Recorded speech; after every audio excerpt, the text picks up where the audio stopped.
بھارت کے مسلمانوں کا بھی سارا وبال ہماری گردن پر ہے۔ آج میں چاہتا ہوں کہ اس کو آپ اچھی طرح نوٹ کر لیں۔ بھارت کے مسلمانوں نے، جسے آپ فرض کفایہ کہتے ہیں، نماز جنازہ فرض کفایہ، چند لوگوں نے بھی کسی مسلمان کی نماز پڑھ لی تو سب کی طرف سے ادا ہوگی، کسی نے بھی نہیں پڑھی تو سب مجرم ہو جائیں گے، بستی کے سب لوگ مجرم ہوں گے۔ بھارت کے مسلمانوں نے فرض کفایہ ادا کیا جب پاکستان بنوا دیا آپ کو،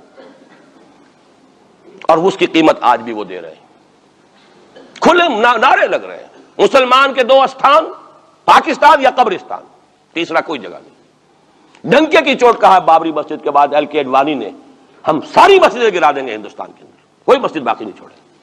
ڈنکے کی چوٹ، اعلانیہ، یہ سب کچھ ہو رہا، اور یہ نعرے تو نامعلوم کب سے لگ رہے ہیں، اور نامعلوم کب سے میں یہاں ان مسجدوں کے اندر بھی اور اپنی تقریروں میں غور کرتا رہا ہوں کہ کیا وہاں ہو رہا ہے، لیکن ہمارے تو کان پر جوں نہیں ریگتی۔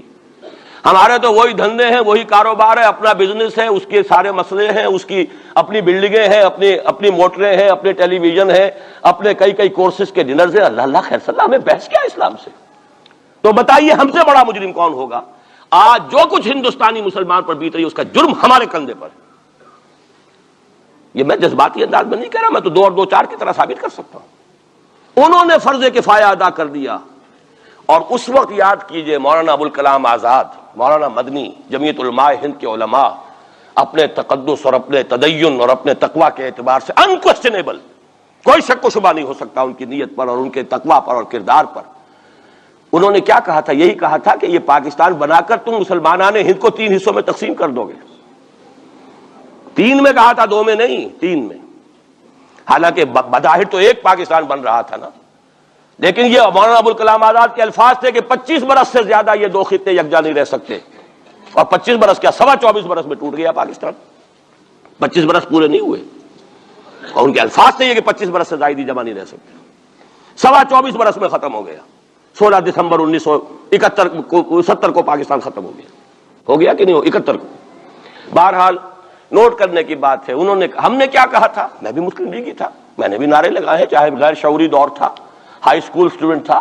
پاکستان کا مطلب کیا، لا الہ الا اللہ، فلک شگاف نعرے لگائے ہیں، اور نوائے وقت کا پرچہ انتظار کرتے تھے اسٹیشن پر کھڑے ہو کر، حصار ریلوے اسٹیشن کے اوپر، کہ اب گاڑی آئی اور اب نوائے وقت لیا اور پھیل گئے پورے شہر میں اس کو پہنچانے کے لیے۔ ہم کیا کہا کرتے تھے؟ جی نہیں، 2 طرف سے پاکستان جو ہے مضبوط پاکستان ہوگا، ہندوستان میں کسی ہندو کو جرت ہوگی مسلمان کے لیے کوئی میلی نگاہ سے دیکھنا بھی؟ وہ سارے خواب کہاں گئے؟ وہ تو حرم ہوئے۔ وہ 2 طرف کا جفا تھا وہ تو ختم ہوا، اس لیے کہ وہ زنبور تو اب رہا ہی نہیں، وہ تو کھل گئی، نوٹ ہی ختم ہوئی وہ مشرقی پاکستان۔ اور حال یہ ہے کہ آپ کی وزیر اعظم بنگلہ دیش نے یہ بھی پسند نہیں کیا کہ بابری مسجد پر جو بیان تھا وہ نواز شریف صاحب کے ساتھ مشترک بیان دے دیں۔ یہ اشتراک بھی دنیا کے سامنے نہ آ جائے کہ مشرقی پاکستان سابقہ اور اس وقت بنگلہ دیش کی وزیر اعظم، اور مغربی پاکستان جو اب وٹ ریمینز آف پاکستان کے تحت صرف پاکستان ہے، اس کے وزرائے اعظم نے مشترکہ بیان دے دیا۔ یہ بھی نہیں آنا چاہیے، یہ حال ہے ہمارا۔ حالانکہ بات اپنی جگہ پر کوئی ایسی نہیں تھی، کوئی سیاسی نہیں، ایک مذہبی معاملے کے اوپر اظہار رائے کرنا تھا۔ انہوں نے کہا نہیں، آپ کے ساتھ مشترک بیان میں نہیں دوں گی، نہیں دیا اس نے۔ تو وہ جو تھا 2 طرف سے جفا، وہ تو سن 71 میں کھل گیا۔ جو ہمارا حال ہے وہ تو ہونا ہی تھا۔ یہ ملک بنا اسلام کے نام پر، اس کا استحکام ہو سکتا تھا تو صرف اسلام کی بنیاد پر ہو سکتا تھا، اسلام سے غداری کی۔ لہذا یہاں تو اب قومیتیں ہیں، یہاں تو اب ایتھنک اور ریجنل اور نہ معلوم کس قسم کی اور لنگوسٹک جو ہے نیشنلٹیز ہیں، نیشنلزمز ہیں، وہ جو ایک امت ایک وقت میں بن گئی تھی، ایک قوم، مسلم قوم ہندو کے مقابلے کے لیے، وہ تو ختم ہوئی۔ اور حال کیا ہو گیا ہے؟ اس سے پہلے بھی کبھی کبھی ہندو مسلم فسادات ہوتے تھے، کیا سندھ سے مسلمان نہیں پہنچ جاتا تھا وہاں ریلیف کے لیے؟ کیا پنجاب سے اور سرحد سے مسلمان نہیں جاتے تھے؟ بہار نہیں گئے تھے؟ کیا کانپور کی مسجد شہید ہوئی تھی 1915 میں تو پوری ہندوستان سے مسلمان نہیں پہنچ گئے؟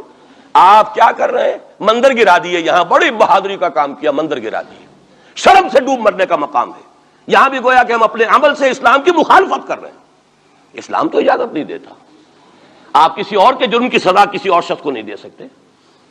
ہمارے پاس تو یہ سیکریٹ ٹرسٹ ہیں، یہ لوگ ذمہ وہ اپنے آپ کو منواتے نہیں، لیکن ہمارے تصور سے، اسلام کے تصور سے ذمہ ہے۔ ان کی جان، مال، عزت، آبرو، ان کی عبادت گاہوں کی حفاظت کا ذمہ ہے ہمارا۔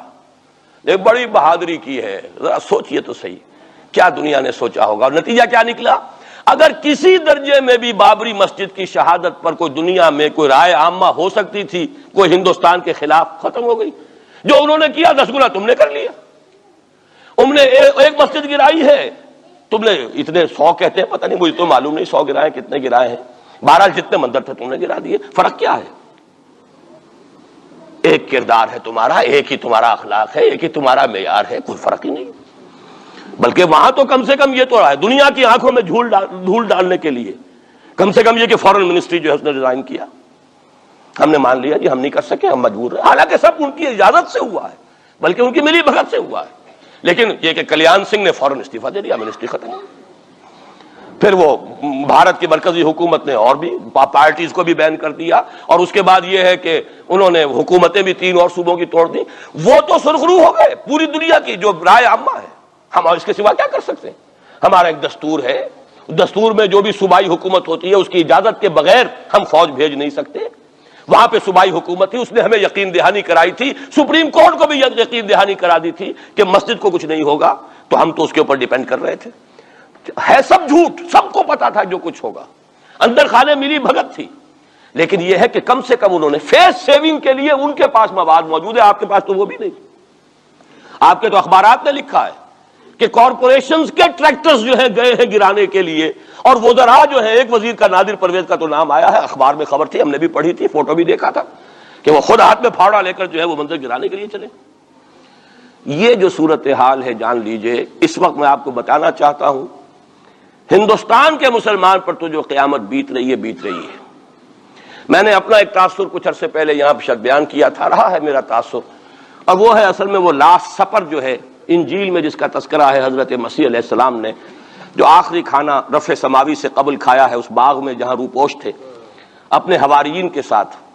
تو اس میں یہ الفاظ آئے ہیں، میں نہیں جانتا صحیح ہیں غلط ہیں، وہ ایک علیحدہ بات ہے، کہ آپ نے وہ روٹی توڑی اور کہا کھاؤ، eat and this is my flesh, یہ میرا گوشت ہے کھاؤ، اور اس کو کہتے ہیں وائن، کوئی مشروب ہوگا جو بھی ہوگا، ڈالا کہ پیو، drink and this is my blood.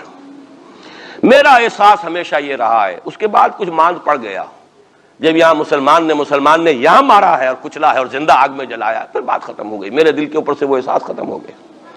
وہاں ہندو کے ہاتھوں جب مسلمان کے ساتھ یہ کچھ ہوتا تھا تو پھر جب میں کھانا کھاتا تھا محسوس کرتا تھا کہ میں ہندوستانی مسلمان کا گوشت کھا رہا ہوں اور ہندوستانی مسلمان کا خون پی رہا ہوں۔ یہ ہمیں عیش جو یہاں حاصل ہے، جو آرام حاصل ہے، جو ہمیں یہاں پر سہولتیں حاصل ہیں، جو معاشی اس کی کاسٹ پر ہے۔ اس نے آپ کو یہ ملک لے کر دیا اور آج تک اس کی قیمت ادا کر رہا ہے، اور ہم جو ہے عیش کر رہے ہیں، گل چھرے اڑا رہے ہیں۔ یہاں جس کے پاس 2 پیسے ہو گئے برقع اتار کے اس نے پھینک دیا، کہ معلوم ہوتا ہے کہ یہ تو مفلسی کو چھپانے کا ذریعہ تھا۔ 4 پیسے ہوں، اچھے کپڑے پہنے ہوئے ہوں، میک اپ صحیح کیا ہوا ہو، تو پھر برقعے کی کیا ضرورت ہے؟ اور میں نے شاید سنا ہے آپ کو، مجھ سے تو چند لڑکیوں نے یہ الفاظ کہے باقاعدہ۔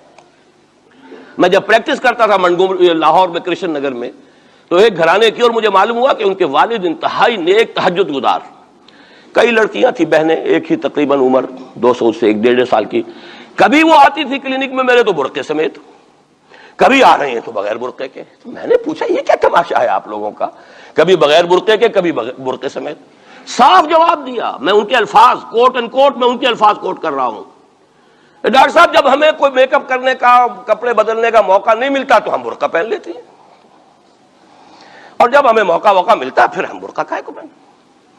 تو گویا کہ اس کو چھپانے کا ذریعہ برقع ہے کہ کپڑے میلے ہیں، میک اپ نہیں کیا تو لہذا برقع پہن لیا جائے۔ یہ ہے حال پاکستان میں اسلام کا جو ہم نے بنایا ہے۔ تو میں جو کچھ دیکھ رہا ہوں وہ یہ ہے کہ ہندوستان میں تو قیامت، اب وہاں جو آفیشیل فگرز ہیں 1000 1200 کتنے ہیں، لیکن کم سے کم 10,000 آدمی، اور اب یہ چین ہے فسادات کی۔ کل کے اخبار میں احمد آباد کی تھی، کبھی کہیں ہے کبھی کہیں ہے، اور واقعہ یہ ہے کہ تبصرے یہ ہو رہے ہیں کہ ہندو فنڈامنٹلزم از آن دی رائز۔ یہ جو کچھ ہوا ہے، جتنا بھی اس کے اندر ان کو گرایا گیا ہے، ان کی حکومتیں گرائی گئی ہیں، اس سے انہیں تقویت حاصل ہو رہی، they are getting stronger and stronger. Congress کے لیے اب اپنی جو ہے جان بچانی مشکل ہے، اور اس وقت سب سے بڑا ان کے لیے جو ہو گیا وہ یہ ہے کہ وہ کمیونسٹوں کی سپورٹ کے بغیر چل نہیں سکتے، اور کمیونسٹ جو ہے وہ ان کی جو اس وقت وہ امریکہ کے زیر اثر جو اپنی اکنامک پالیسیز چینج کر رہے ہیں اس کا ساتھ دینے کو تیار نہیں۔ تو یہ ڈائلیما ہے۔ فنڈامنٹلزم اصل جو چلا ہے وہ ہندوستان میں چلا ہے، بدنام پوری دنیا میں مسلمان ہو گیا، لیکن اب اس کا میں بلیم نہ امریکہ کو دے سکتا ہوں نہ کسی اور کو۔ یہ تو اے باد صبا ہم آوردہ توستی، ہمارا اپنا کیا دھرا ہے.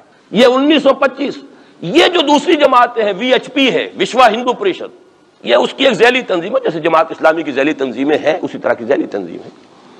آر ایس ایس خود کبھی نہیں آئی پالیٹکس میں، اور 2 مرتبہ تاریخ میں اس کو بین کیا جا چکا ہے ہندوستان میں. چونکہ آر ایس ایس کا آدمی تھا جس نے گاندھی کو ایسیسینیٹ کیا تھا 1948 میں. دی پارٹی واز بینڈ. اس کے بعد جب اندرا گاندھی کا دور آیا ہے وہ ایمرجنسی کا، اس میں بھی پارٹیز اس نے بین کی تھی، آر ایس ایس بھی بین ہوئی ہے، لیکن ہر مرتبہ پہلے سے زیادہ ابھر کر آئی ہے وہ. اور آج یہ سب کے سب وی ایچ پی والے، بی جے پی والے، یہ سب در حقیقت آر ایس ایس کے آدمی. کہ اس وقت ہندوستان میں مسلمانوں کی حالت بہت مخدوش ہے. کتنا بڑا انہوں نے قدم اٹھایا ہے، اور مسلمان کیا کر سکتا تھا؟ کوئی ریزنٹمنٹ کی ہزاروں سینکڑوں، اور پولیس والوں نے بھولے، وہاں کوئی اس وقت رائٹس نہیں ہوئے. اور صاف کہا ہے ریڈیوز نے بھی، بی بی سی نے بھی، پولیس کی فائرنگ سے مارے گئے. ایک دن میں 300 آدمی بامبے کے اندر جو ہلاک ہوا ہے پولیس فائرنگ سے ہوا. کیسے مقابلہ کر لے؟ فوج کا کیسے کر لے؟ پولیس کا کیسے کر لے؟ اس اعتبار سے جو کچھ وہاں بیت رہی ہے وہ تو بیت رہی ہے. جو ہم پہ گزری سو گزری مگر شب ہجراں. اب یہ معاملہ پاکستان والوں کے سوچنے کا ہے، جو ہم پر گزرے گی.